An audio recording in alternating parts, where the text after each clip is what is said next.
So you have to start with spinaci, that's spinach in Italian, and here it is in a big pan, wilting down. So if you're going to use fresh spinach, you want to clean it well because it's notorious for having a lot of dirt. And then once it's cleaned, put it in a colander and just drain it, and then take it and put it in a large pan like this.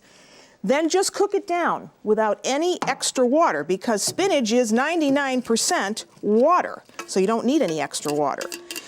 So every time I make this, of course, it's a tribute to Nonna Galasso, who was an olive picker, actually, where she grew up in Naples, but she did a lot of the cooking at home. And then I'm going to transfer that to a bowl. So in it goes. There's our spinach mixture. Now what we need are the potatoes. And for this recipe, I am using red skin potatoes. And I have them right here cooking in a pot. And you'll know they're done when you can take a knife and just insert it and it comes out very easily. Then you'll know the potatoes are cooked.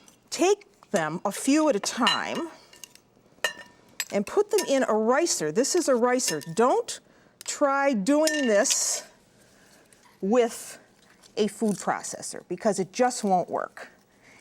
If you do it in a food processor, what will happen is that you will cause all of the starch to become very, very gluey in the potato. This is the part that I really like because it's a lot of fun to use the ricer. And here's Fontina cheese, the way it comes from Italy, from the Val d'Aosta. And it's a creamy cow's milk cheese. And it's the perfect cheese to use in a casserole where you want some nice melting to go on. And these cows feed on the grasses high in the mountains. They have a really perfumey, flowery taste to the grasses, so it yields this really great cheese.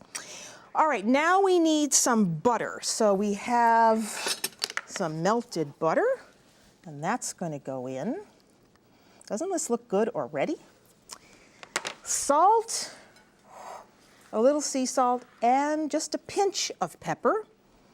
And then, sorry Nonna, but here is my addition to this recipe. One day, when I was thinking about making this recipe, I happened to have a lot of yogurt left in the refrigerator.